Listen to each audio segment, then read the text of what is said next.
E qui invece tribune dello stadio Euganeo quasi deserte, gremita solo la curva riservata ai tifosi ospiti ultras padovani che stanno protestando nel piazzale davanti allo stadio. Al loro posto uno striscione eloquente: falliti. Quasi 500 invece i supporter arrivati dalle Marche, il segno che la partita è importante solo per i bianconeri, alla caccia dei punti che ancora mancano per la salvezza matematica.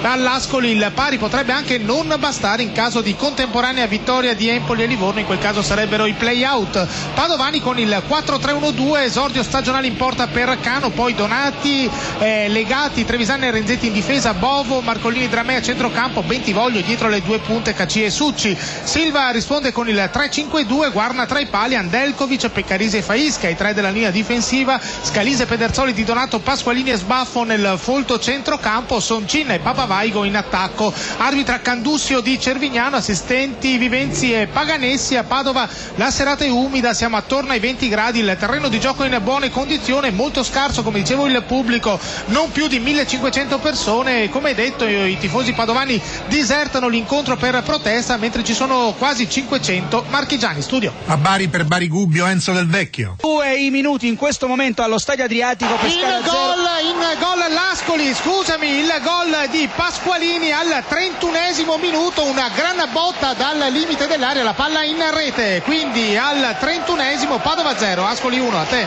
Sì, a Padova proprio adesso le squadre stanno tornando a centrocampo, davvero un bel gol quello di Pasqualini al primo tiro verso la porta del Padova, una conclusione al volo di sinistro, la palla si è infilata nell'angolino basso dove Cano proprio non ci poteva arrivare, una bella azione dell'Ascoli tutta al volo, conclusa con questo gran tiro dal limite. Quindi al 31esimo minuto è cambiato il risultato, Padova 0, Ascoli 1, linea Bari.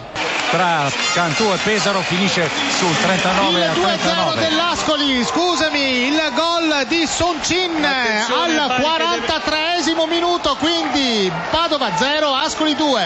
E qui siamo appena entrati nel 44esimo, il risultato è Padova 0, Ascoli 2, le reti al 31esimo di Pasqualini, al 40esimo di Soncin, e dopo il doppio vantaggio dell'Ascoli la squadra marchigiana controlla l'incontro, il Padova contestatissimo dai suoi pochi tifosi presenti oggi all'Euganeo, il raddoppio è arrivato alla fine di una bella azione in area del Padova, molto bravo a girarsi nello stretto all'altezza del dischetto del rigore Soncin, che ha sorpreso Legati, il rasoterra molto preciso nell'angolo basso alla sinistra del portiere del Padova. Cano, 43 minuti e 40 secondi, Padova 0, Ascoli 2, linea Bari. È finita di qui all'Euganeo, l'Ascoli batte il Padova per 2-0 ed è matematicamente salvo. A te.